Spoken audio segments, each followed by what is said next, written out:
ഞാൻ ഇതുവരെ കണ്ട പോലത്തെ ഒരു പയ്യനെ അല്ല രാഹുൽ. ആ ഇത് തന്നെയല്ലേ നന്ദുവിനെ പറ്റി ശരത്തിനെ പറ്റി പണ്ട് പറഞ്ഞത്.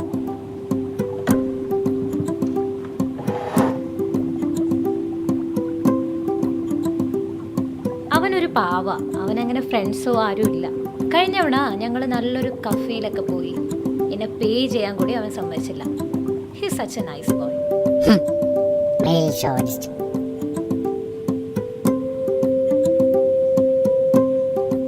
പിന്നെ കാണാനൊരു ഭംഗിയൊക്കെ ഉണ്ട്.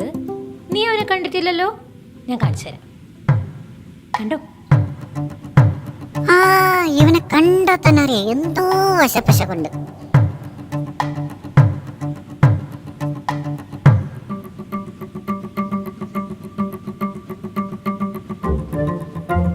കഴിഞ്ഞ തവണ അവൻ്റെ വീട്ടിൽ പോയപ്പോഴേ ഞങ്ങൾ ഒരുമിച്ചിരുന്ന് ജോജി സിനിമ കണ്ടു. എൻ്റെ ടേസ്റ്റ് ഒന്നും അല്ല, പക്ഷെ നമ്മൾ ക്ലോസ് ആവാൻ വേണ്ടി അവൻ സിനിമ ഇട്ടതായ എനിക്ക് തോന്നിയത്.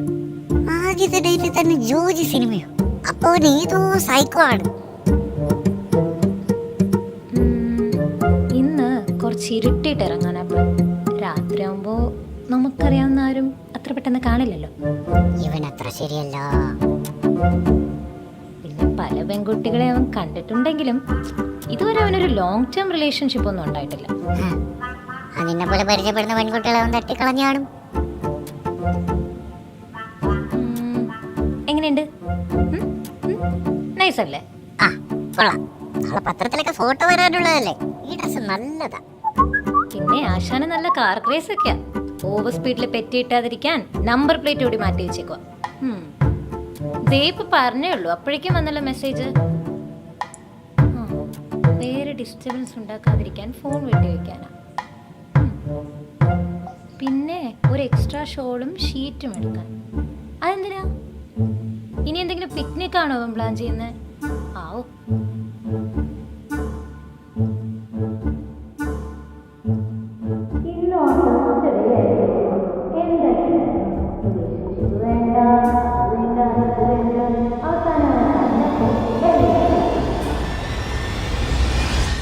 പോകരുത്, അവൻ ഏതോ ഒരു സൈക്കോ ആണ്. അവൻ നിന്നെ പറ്റിക്കുക, അവൻ നിന്നെ തട്ടിക്കൊണ്ടു പോവാന്ന്.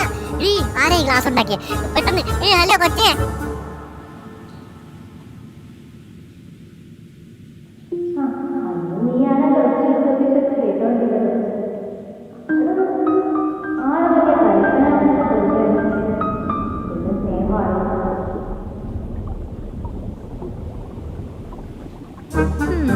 മിക്കവാറും ഈ രാത്രി ഒരിക്കലും മറക്കാൻ പറ്റാത്ത ഒന്നായിരിക്കും.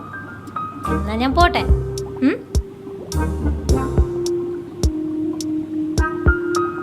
നിനക്കൊരു കാര്യം അറിയോ? നിന്നെ പോലെ ഇത്ര നന്നായി എല്ലാം കേട്ടിരിക്കുന്ന വേറെ ഒരു ഫ്രണ്ടും എനിക്കില്ല.